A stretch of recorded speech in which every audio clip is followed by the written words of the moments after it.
Do you want to be healthier, yet you just don't know what to do? All these shows telling you this and that, but nothing seems to work. Well, listen close. Golden State Media Concepts has got something great for you. The Health and Wellness Podcast dedicated to workout trends, healthy eating habits, diet, and everything about healthy living. Join us in our banters as we help you not just live life to the fullest, but live it to the healthiest.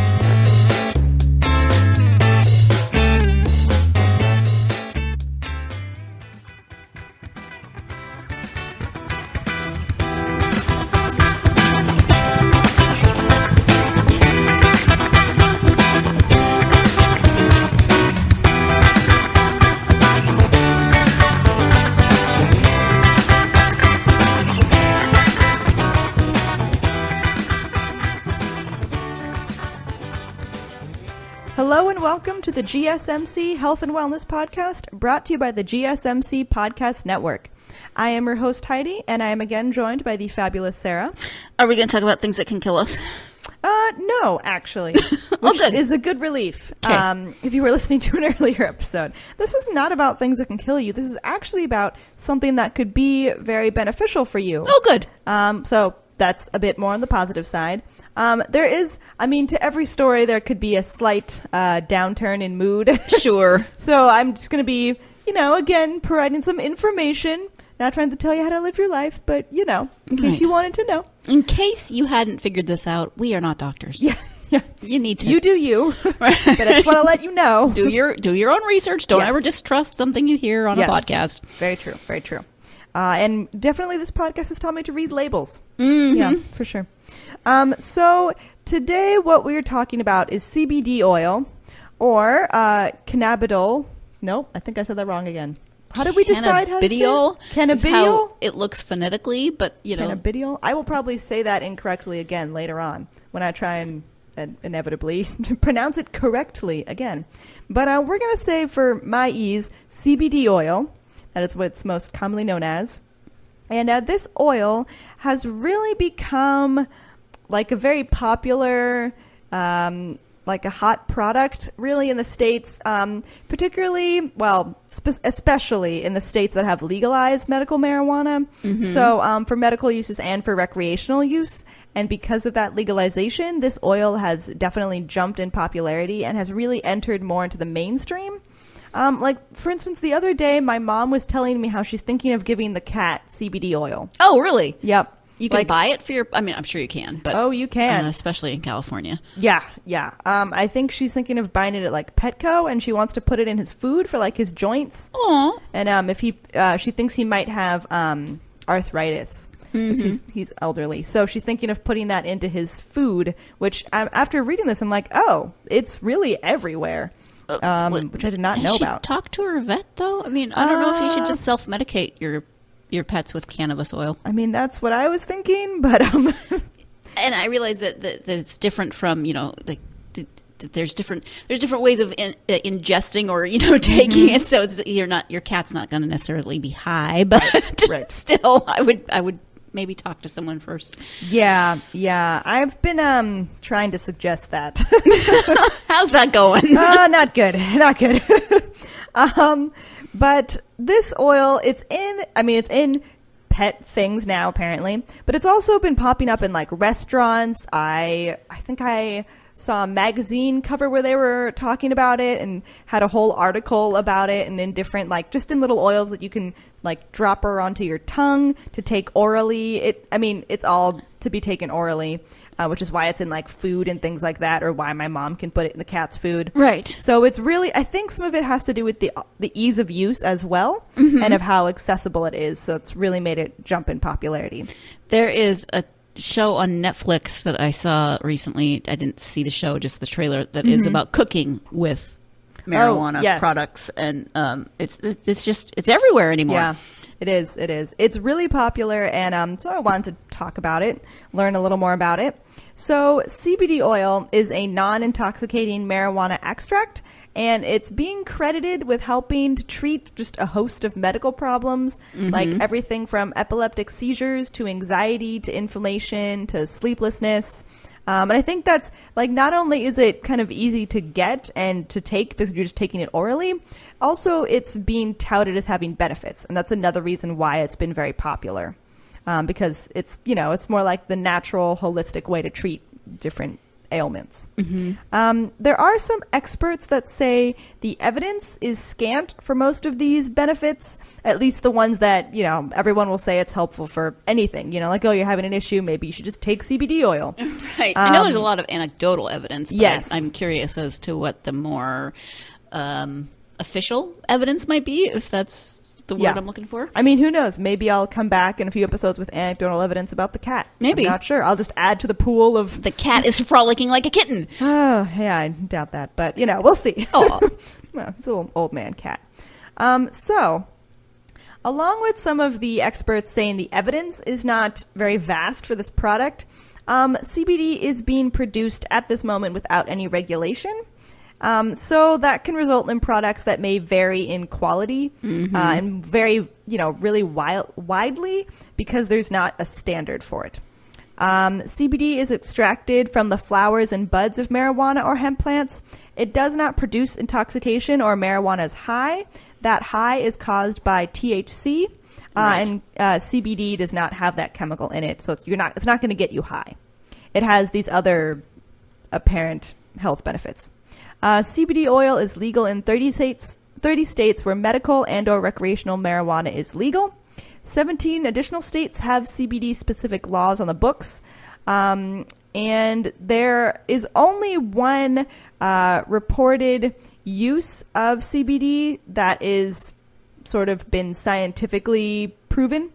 And this is using cannabidiol to treat epilepsy, and that does have scientific evidence supporting it. I have heard of that. Yes. So this is one. Other times it's not really regulated, or there's not a ton of evidence that's scientific, but this is one particular use that definitely has scientific evidence. So last month, the U.S. Food and Drug Administration, their advisory panel, unanimously recommended the approval of the CBD medication Epidiolex, and that is to treat 2 rare forms of childhood epilepsy. And that's really the only area where evidence has risen to the point where the FDA has said that it's acceptable to approve a new drug. And for the rest of CBD's potential uses, there really isn't enough evidence to make a firm conclusion about its effectiveness. So there have been some human clinical trials that suggest CBD could be effective in treating symptoms of anxiety, or particularly social anxiety. And there have been clinical trials in adults, but those trials have been a lot smaller than the epilepsy studies. And I don't believe the studies for epilepsy are specifically for childhood epilepsy. And so the CBD clinical trials for other things like anxiety, I believe those are just on adults. They were not on children. So again, if you're using CBD oil, maybe be careful of using it for kids. I would say it looks like really the main trials that have been related to children is specifically for epilepsy. And it's this specific drug. It's not just like CBD oil just straight from the bottle that you could buy. It is a specific medication that the FDA is approving. It's not just, the oil anywhere. Because again, it comes up in like food, like cafes are putting it in, or like Sarah was mentioning the Netflix show. It is kind of everywhere in that sense, but it's different from the medications. Also, CBD's usefulness as an anti-inflammatory medication is the next most promising use of it, but the results have mostly come from animal studies, so not necessarily human studies that have shown this to be particularly promising. The rest of potential uses, such as antipsychotic, antidepressant, or sleep aids, have all been studies in animals, with only 1 or 2 example studies in humans. So, I don't know. I feel like we were mentioning, most times when people are suggesting CBD oil, it's really from anecdotal evidence, I feel. Actually, I know a guy who had prostate cancer and decided that he wasn't going to treat it conventionally with Western medicine, and so he just started doing, I don't know if it was CBD oil or if it was another version of, hemp related product, but that's the way he decided he was just going to treat this. I think it was some version of CBD oil. Didn't work. Yeah. But yeah, so I feel like there's not enough evidence out there yet to just make your own decisions on that kind of stuff. Right. Don't just, I mean, obviously it's up to you whether what kind of treatment you're going to get for your body, but don't just be like, yeah, if somebody else did this, I'm going to just make my own decision and not get any medical advice. Right. Yeah. And I think that's also not to say that you can't decide. And I think it's good for me. So I'm also going to do it because it's not necessarily going to cause you major harm. It's not going to kill you. Right. But I think the idea of replacing other drugs, maybe you want to talk to a professional about. There have been more studies done on, on other drugs. Yeah. But it is interesting that it has been shown to be helpful in this one particular medication for epilepsy. I think that definitely shows this could be useful in other medications as well, but more studies are definitely needed and beyond just anecdotal. Yeah. Also, it has been reported that the studies that have featured humans for other potential CBD uses have either been case reports or studies that did not compare results against a control group that did not use the oil. So if there's no control group, it's kind of hard to know if you're dealing with the true effect of the drug or just a placebo effect, someone just thinks they're being given a drug and then that'll be beneficial. Right. So I would say there need to be more studies that are a little more in depth. There are also concerns about both the quality of CBD oil being produced and its potential side effects, because I think it's so popular right now. A lot of places are making it and producing it and mass marketing it, and that doesn't necessarily mean that it's been completely proven. It just means people are trying to get in, I feel like, on the cash flow, right? Essentially. Yeah. So we're going to take a quick break, and then we'll be right back and keep talking about CBD oil. Still on the search of that one true love? On the limbo in this crazy world of dating, marriage, relationships? Well, listen to the Golden State Media Concepts Relationship Podcast, your one-stop podcast for everything about relationships.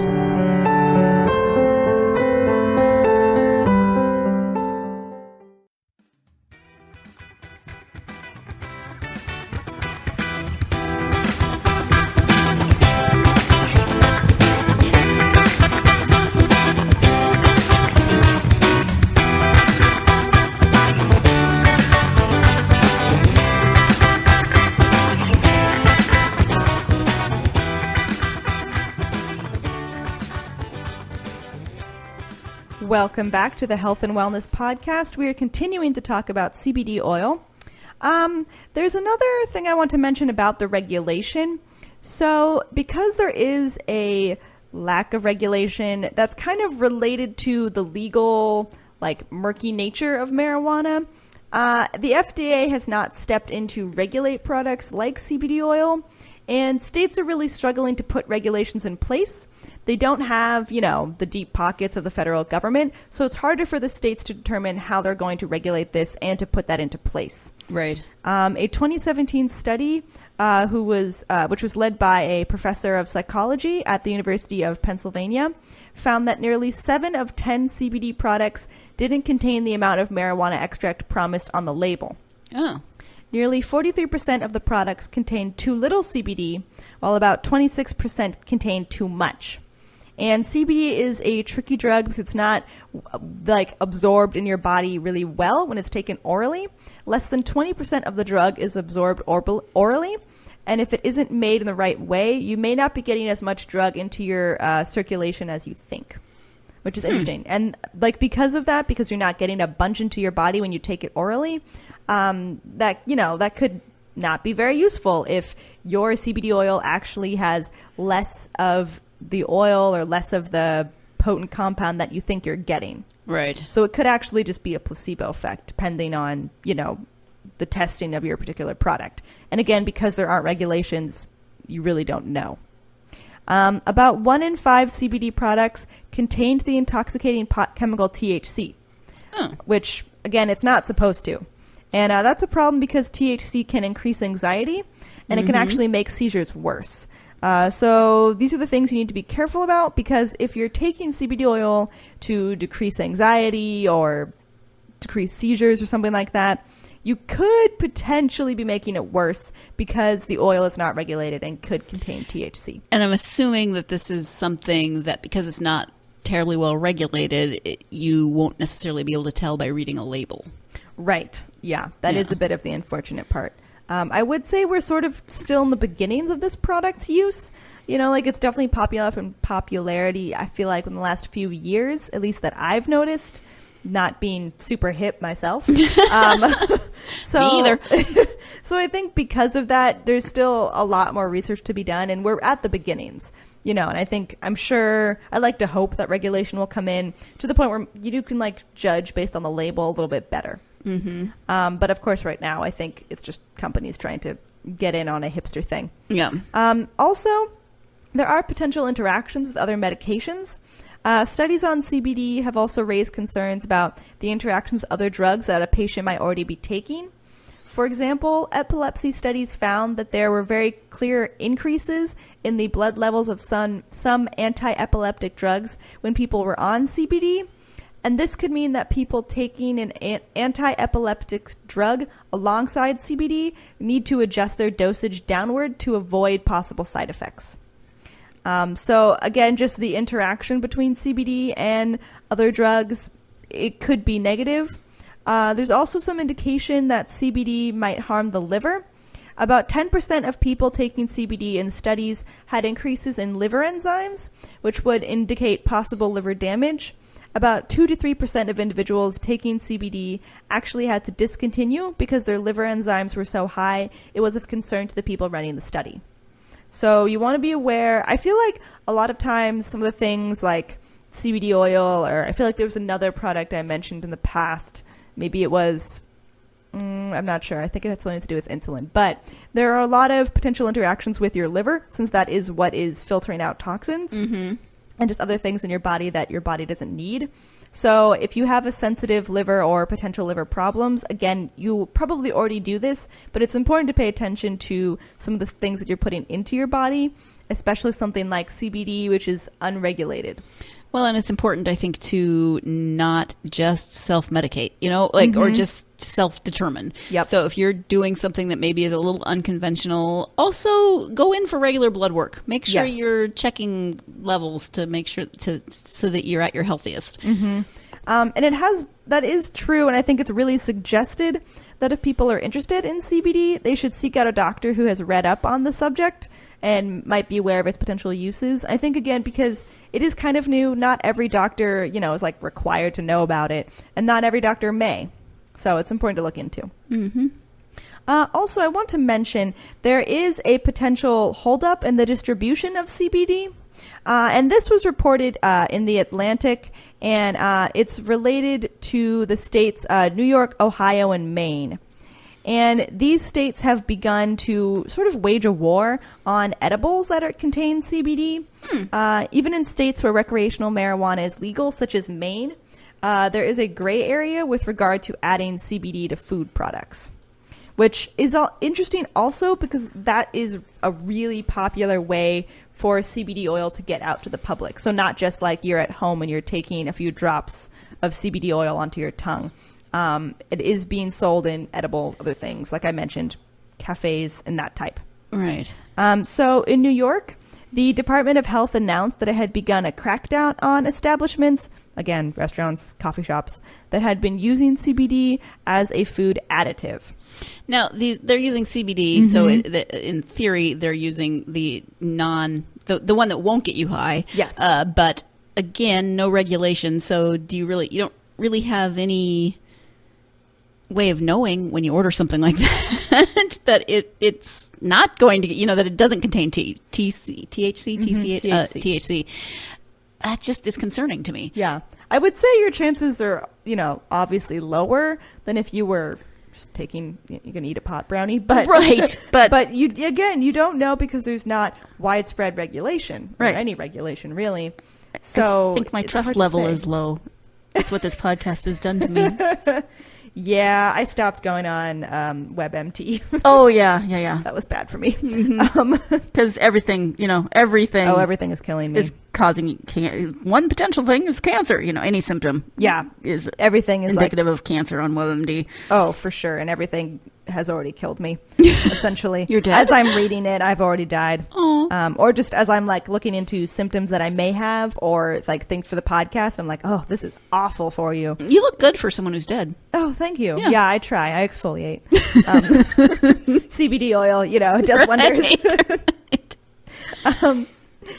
So again, related to the CBD in food, there has been really a crackdown, and this initial crackdown has included a seizure of CBD products and the warning of fines to come, which could total up to $650 beginning in July for violations.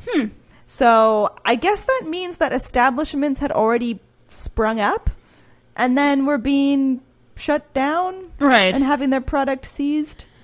Huh. Which is also, I feel like the states like New York, Ohio, and Maine, at least in my personal opinion, are states that don't seem super conservative or potentially about the subject. I guguess it depends on where. Yeah, New that's York, true. I would say, but then New York City is different than other places in New York. So That's true. Because like recreational marijuana is legal in Maine.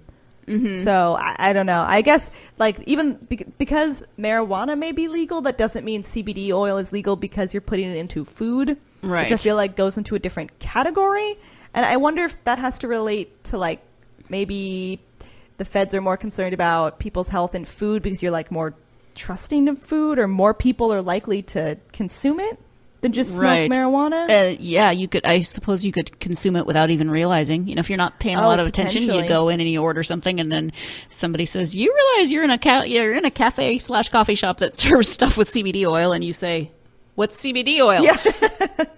I That's feel true. like that could be some people, who just don't pay attention or don't know necessarily what CBD oil is. Yeah, no, that's true.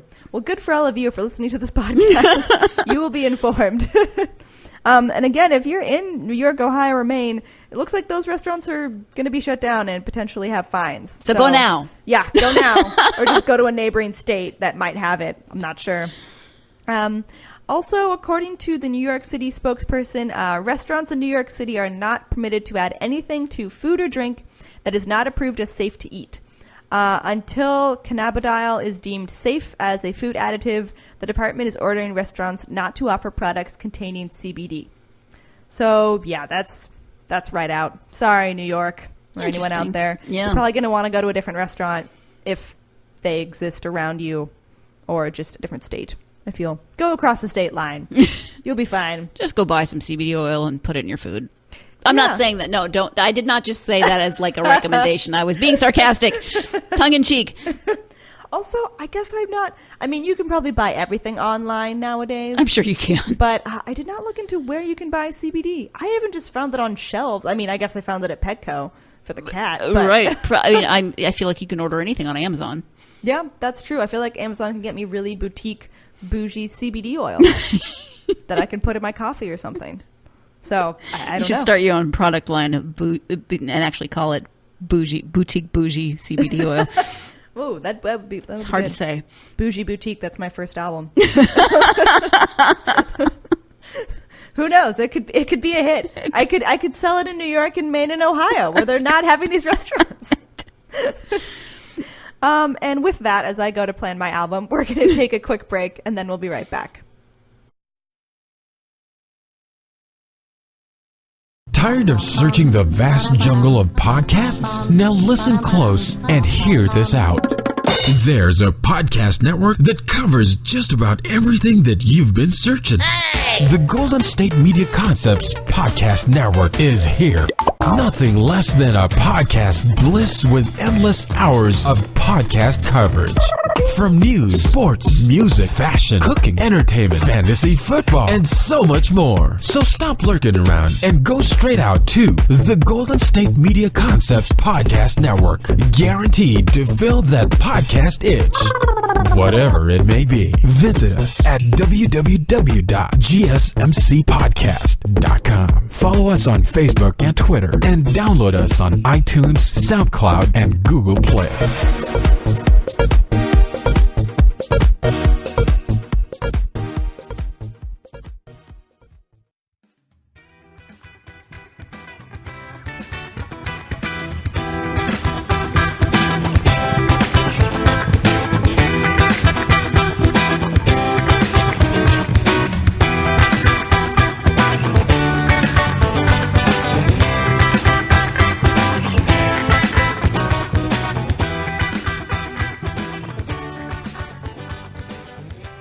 Welcome back to the Health and Wellness Podcast. We are continuing to talk about CBD oil. So we mentioned New York, Ohio, and Maine, which have restricted CBD oil, and restaurants and other eateries that might be using it. Some of the reasons this could be happening, really that lies in the lack of guidelines and FDA-confirmed research on CBD. And although statistically significant reduction in seizure frequency has been demonstrated by patients who take Epidiolex, which is the medication containing CBD that has been approved. So patients improved with this particular medication compared to like a placebo group. And because of that, the FDA approved the drug.